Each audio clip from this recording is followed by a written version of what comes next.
MP study YouTube channel पर आपका स्वागत है। मैं दीपक कुमार। इस पर्टिकुलर वीडियो में बात करूंगा कि अगर आप पीएनएसटी की प्रिपरेशन अभी भी स्टार्ट नहीं कर पाए हैं और किसी भी प्रकार के असमंजस में है कि केमिस्ट्री को आप कैसे जीरो लेवल से स्टार्ट कर सकते हैं, अगर आपको ये लगता है कि केमिस्ट्री आपका वीक सब्जेक्ट है और पीएनएसटी के रिजल्ट में आपको धोखा दे सकता है, तो आपको किस जगह से इस पर्टिकुलर सब्जेक्ट को पढ़ना स्टार्ट करना चाहिए, जीरो लेवल से कौन कौन से पॉइंट ऐसे हैं जो केमिस्ट्री को आपको स्ट्रांग बनाने में स्टार्टिंग में हेल्प करेंगे। तो सबसे पहली चीज़ कुछ बेसिक प्रोसीजर है कि अगर आप केमिस्ट्री को वहाँ से अगर शुरू करें, अगर आपसे नहीं भी बनती है तो एक समय के बाद आप केमिस्ट्री के ऑब्जेक्टिव क्वेश्चन को सही करने वाली स्थिति में पहुँच सकते हैं। अगर आप इस चैनल पर नए हैं तो चैनल को सब्सक्राइब कर लीजिए, बेल आइकन को प्रेस कर लीजिए। अगर आप 999 रुपये में हिंदी मीडियम की बैच ज्वाइन करना चाहते हैं विथ टेस्ट सीरीज़, तो आप हमारे टेलीग्राम चैनल के माध्यम से बैच ज्वाइन कर सकते हैं। टेलीग्राम चैनल की लिंक डिस्क्रिप्शन बॉक्स में दी गई है, डिस्क्रिप्शन बॉक्स को जरूर विजिट करिए।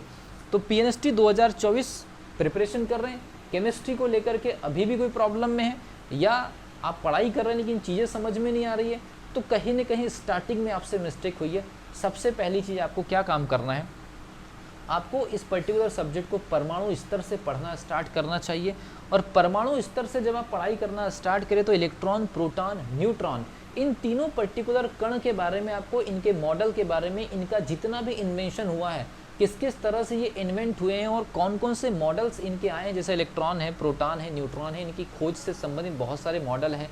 रदरफोर्ड का परमाणु मॉडल है, इसके अलावा न्यूट्रॉन का मॉडल है, चैडविक का मॉडल है, गोल्डस्टीन का मॉडल है, कैथोड किरणों से रिलेटेड कुछ मॉडल है, इसके अलावा मिलिकॉन की तेल बूंद विधि से रिलेटेड कुछ मॉडल है, सोमरफील्ड का परमाणु मॉडल है, डाल्टन का परमाणु। ऐसे परमाणु मॉडल को जब तक आप पढ़ेंगे तो आपको एक सीक्वेंस समझ में आएगा कि परमाणु को लेकर के पहले क्या थ्योरीज थी, आगे जाकर के वो कैसे डेवलप हुई और उन परमाणु मॉडल के बेसिस पर नए नए कॉन्सेप्ट कौन कौन से आए, कौन कौन से फॉर्मूलेज मिले और उन फॉर्मूलेज से आगे जाकर के फिर हम आपको न्यूमेरिकल कैसे लगाना है उसकी आपको गाइडलाइंस अलग से देंगे। तो पहले आपको परमाणु के अंदर उनके न्यूक्लियस से लेकर, कक्षा से लेकर, कणों से लेकर कंप्लीट इन्फॉर्मेशन होनी चाहिए। अगर इस पर्टिकुलर चीज़ को समझने में आप 15 से 20 दिन का भी समय लगा देते हैं तो इसमें किसी भी प्रकार की कोई बुराई नहीं है, क्योंकि आप इस चीज़ को बहुत ही जड़ से स्ट्रॉन्ग करने जा रहे हैं। दूसरी कंडीशन, आवर्त सारणी। मैंने पिछली वीडियो में बता दिया कि आपको आवर्त सारणी सिर्फ और सिर्फ स्वराज पब्लिकेशन की परचेस करनी है। अगर आप किसी को नहीं मिलती है, कोशिश करेंगे हम स्टूडेंट के एड्रेस पर पहुंचाने की। स्वराज पब्लिकेशन की आवर्त सारणी को लेकर के मैंने पिछली वीडियो में डिटेल में बता दिया है। वो आवर्त सारणी केमिस्ट्री के 30 नंबर के सेक्शन में सीधे 7 से 8 नंबर इफेक्ट कर रही है। जब से 2019 से पेपर में बदलाव हो रहे हैं, तो पेपर जैसे जैसे बदल रहे हैं उस आवर्त सारणी का रोल कॉल और बदलते चले जा रहा है। मूल संकल्पना एक ऐसा टॉपिक है, जब तक आपको फिजिकल केमिस्ट्री की कैलकुलेशन नहीं बनेगी तब तक आपको केमिस्ट्री का कैलकुलेशन नहीं बनने वाला है। और उसके पीछे पूरी तरह से मोलर कॉन्सेप्ट है।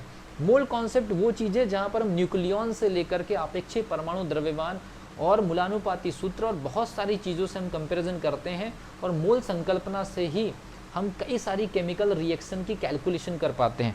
तो मोल संकल्पना को आपको समझना बहुत ज़रूरी है। मोल संकल्पना के बेसिस पर 4 से 5 लेवल के क्वेश्चन बनते हैं, और मोल संकल्पना को समझने में अगर आप 1 सप्ताह का भी समय लेते तो कोई इसमें बुराई नहीं है, क्योंकि इस पर्टिकुलर टॉपिक से 2-2 क्वेश्चन एग्जामिनेशन में आ जा रहे हैं। अब मैं आपको बता दूं कौन कौन से तत्वों की कंप्लीट इन्फॉर्मेशन आपके पास में होना चाहिए कि इस तत्व का परमाणु भार इतना है, इस तत्व के पास इतने प्रोटॉन है, इतने न्यूट्रॉन है, इसकी इलेक्ट्रॉन बंधुता इतनी है, इसकी इलेक्ट्रॉन एफिनिटी जिसको हम इलेक्ट्रॉन बंधुता कहते हैं, इसकी इलेक्ट्रॉन ऋण विद्युता वगैरह के बारे में, इसकी आयनन ऊर्जा के बारे में, इसका आपका जो आयनन विभव है उसके बारे में, इसकी कक्षीय त्रिज्याओं के बारे में, नाभिकीय त्रिज्याओं के बारे में, और इनके जितने भी स्पेक्ट्रम बनते हैं, जितनी भी श्रेणियाँ बनती है, ये सारी की सारी, इनके गलनांक के बारे में, क्वथनांक के बारे में, जितने भी एक एलिमेंट से रिलेटेड कुछ डेटा हो सकते हैं, कौन कौन से एलिमेंट की इन्फॉर्मेशन आपको रखनी चाहिए। तो मैं आपको बता दूं परमाणु क्रमांक 1 से लेकर के 32 तक के जितने भी तत्व हैं उनकी इन्फॉर्मेशन आपको होनी चाहिए। कौन कौन से एंगल पर होनी चाहिए मैंने आपको गिना दिया है। परमाणु क्रमांक 45, 46 और 47, परमाणु क्रमांक 45, 46 और 47 से क्वेश्चन आते हैं। 50, 51 और 56 से क्वेश्चन ज़्यादा आते हैं। परमाणु क्रमांक 77 से लेकर के 83 के जितने भी एलिमेंट हैं इनके बीच में 77 भी शामिल है, 83 भी शामिल है, परमाणु क्रमांक 89 से लेकर के 94। तो वो परमाणु क्रमांक मैंने आपको बता दिए जिनको आपको एग्जामिनेशन देने के पहले प्रिपेयर करने। इसके अलावा और किसी परमाणु के ऊपर ज़्यादा इन्फॉर्मेशन पूछी गई होगी एग्जामिनेशन में पिछले 7-8 सालों में, उसकी इन्फॉर्मेशन मैं आप लोगों को अलग से प्रोवाइड कर दूंगा। तो ये फिलहाल इन परमाणु क्रमांकों को आप तैयार करिए। यहाँ से क्वेश्चंस आ रहे हैं।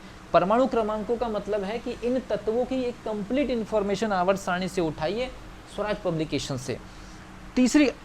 पांचवी कंडीशन ये है कि सूत्र, अभी से आप लोगों को केमिस्ट्री के बहुत सारे सूत्रों को तैयार करना स्टार्ट करना चाहिए।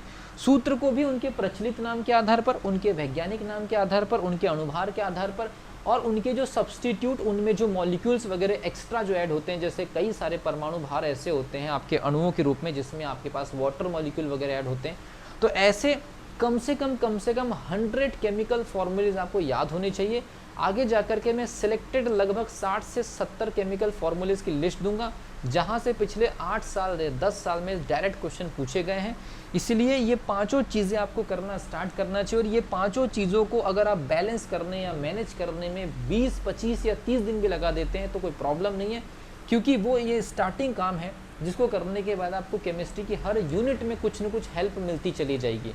तो ये सारे के सारे पॉइंट ऐसे हैं जिससे आप केमिस्ट्री को 0 लेवल से स्टार्ट कर सकते हैं। अगली वीडियो में आपको बताऊंगा कि आप जब पीएनएसटी की प्रिपरेशन कर रहे हैं तो आपको टेस्ट सीरीज़ वगैरह कैसे लगानी है, उसकी डिटेल जानकारी दूंगा।